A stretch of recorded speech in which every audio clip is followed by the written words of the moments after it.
TV7 Israel News is made possible thanks to your generous donations.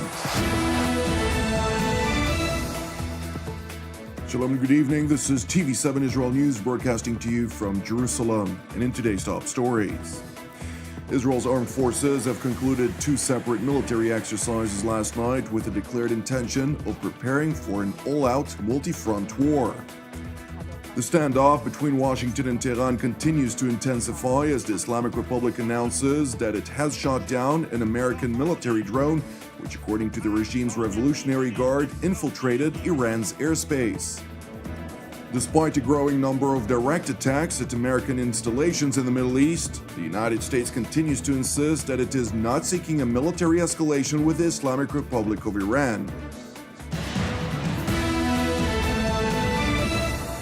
The Israeli Air Force concluded a vast military exercise last night designed to simulate an all-out war in multiple theaters of operation. In the course of the exercise, which began on Sunday, the Air Force tested its readiness for war, including against state actors that maintain technologies much more advanced than what is usually dealt with in the region. A source familiar with the details of the exercise described it as a highly efficient operational simulation that portrays the Air Force standards of lethality and professionalism under the guidance of the new IDF Chief of Staff, Lieutenant General Aviv Kochavi.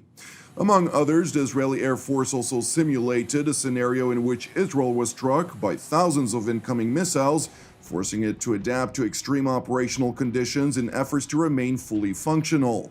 In addition to the wide array of Israel's aerial vehicles, for the first time in the country's history, the highly advanced F-35s also partook in an exercise which was designed to simulate war during day and night. A senior Israeli Air Force officer told TV7 that the exercise sought to prepare Israel for the next cycle of war. While the Air Force simulated a war in several theaters simultaneously, the main focus remained Israel's northern frontier, where the Islamic Republic of Iran maintains a vast array of military means for the declared purpose of annihilating the Jewish state. Meanwhile, alongside the Israeli Air Force exercise, the IDF concluded a separate multi-corps drill in multiple arenas with a focus on the country's northern frontier. An unspecified number of IDF soldiers and commanders from the Army, Navy, and the Air Force participated in the exercise, which aimed to prepare all of the military branches for an all-out multi-front war.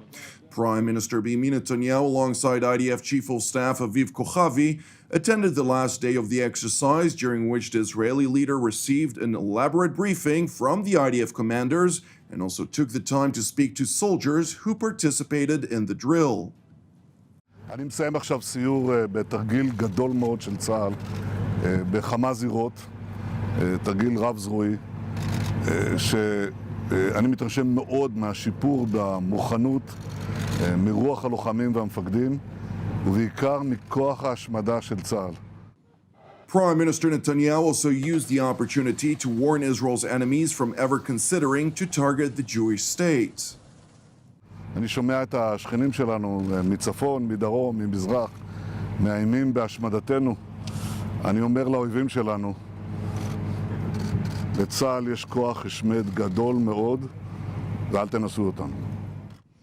Israel's multiple war scenario exercises took place amid growing concerns by the country's intelligence based on an informed assessment in which the Islamic Republic of Iran may launch an attack against Israel in the near future as part of a broader escalation with the United States. Meanwhile, the standoff between Washington and Tehran continues to intensify. The Islamic Republic announced that it has shot down an American military drone, which, according to the regime's Revolutionary Guards, the IRGC, the unmanned aerial vehicle was targeted when it infiltrated Iran's southern Hormozgan province during a reconnaissance mission. According to the IRGC Commander-in-Chief Hossein Salami, the downing of the American drone was a clear message to Tehran's enemies that anyone who violates Iran's sovereignty will be destroyed. The downing of the American drone was a clear and precise message to America, and the message is this: those who defend the borders of the Islamic nation of Iran will react in a total and decisive way to any intrusions by foreign elements on our lands. Our borders are our red line, An enemy that violates our borders will not return and will be destroyed. The only way our enemies can stay safe is for them to respect the territorial integrity, national interests, and national security of the great Iranian nation. While the U.S. military denied the report, saying no U.S. aircraft were operating in Iranian airspace today, an American official who spoke to the international London-based news agency Reuters confirmed that a U.S. Navy MQ-4C Triton had been shot down, yet insisted that the unmanned aerial vehicle was targeted in international airspace over the Strait of Hormuz. It is important to mention that the U.S. military has in recent days confirmed an attempt by the Islamic Revolutionary Guards to shoot down a U.S. drone last week, as well as a successful shoot down of one drone on the 6th of June by the Iranian-backed Houthi rebels that operate in Yemen. In addition to the shooting down of the spy vehicle, the Iranian proxy in Yemen claimed responsibility for another attack yesterday in which they fired a cruise missile at a power station in Saudi Arabia's Al-Shukaik city. No additional information was made available regarding this attack, and Saudi authorities did not immediately respond to TV7's request for comment. Meanwhile, in Iraq, a rocket struck a site of a residential and operations headquarters of several global major oil companies, including U.S. giant ExxonMobil, near the country's southern city of Basra. 3 people were reportedly wounded and damage was caused to the facilities. While there was no immediate claim of responsibility, the mayor of the Iraqi town of Zubair laid the blame on Iranian-backed militias. طبعا لا تخلو هذه الحوادث من يمكن نقول المجريات الإقليمية الحادثة حاليا، وهي الصراع الإيراني الأمريكي.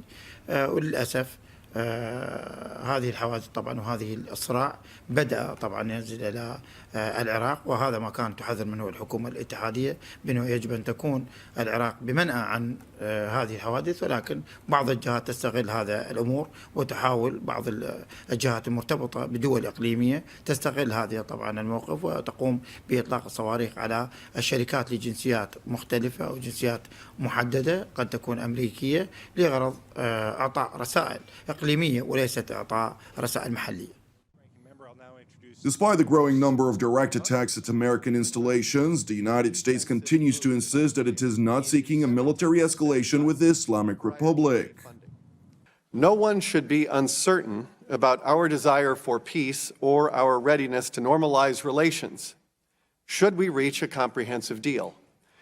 We have put the possibility of a much brighter future on the table for the Iranian people, and we mean it. Now back to Tehran, where President Hassan Rouhani is evidently keen on thwarting an apparent shift in Europe's attitude toward Iran. In a speech broadcast on state television, Rouhani underscored that Iran will not negotiate with the United States under pressure, while insisting that his country's decision to revoke some of its commitments under the 2015 nuclear deal was a minimum measure that Tehran could adopt a year after Washington withdrew from the accord and reimposed sanctions on the Islamic Republic. What we have done, despite incorrect portrayal of it by some countries, is the minimum set of measures Iran can take. Iran is acting within the agreement when other parties have either not complied with their obligations or reduced their commitments. With regard to growing tensions in the strategic Strait of Hormuz, Rouhani emphasized that Iran has historically always protected the area and maintains its natural legitimacy to continue to do so. Meanwhile, in Paris, the top diplomats of France and Germany held a meeting discussing what a French official described to TV7 as growing concerns of an imminent escalation between the United States and Iran. Following their meeting, French Foreign Minister Jean-Yves Le Drian urged restraint from both Washington and Tehran. German Foreign Minister Heiko Maas, who visited the Islamic Republic last week, warned that while diplomatic efforts to alleviate the intensity of the situation contributed to de-escalating the situation, the risk of war has not been averted. Thank you for watching us. Due to TV7's broadcast schedule relating to Midsummer Eve, TV7 Israel News won't broadcast tomorrow night. Nevertheless, Jerusalem studio will broadcast as usual. Praying for the peace of Israel and the peace of Jerusalem. I'm Jonathan Hesson. Have a Erev Tov and Shabbat Shalom. We will see you again on Monday at the same time.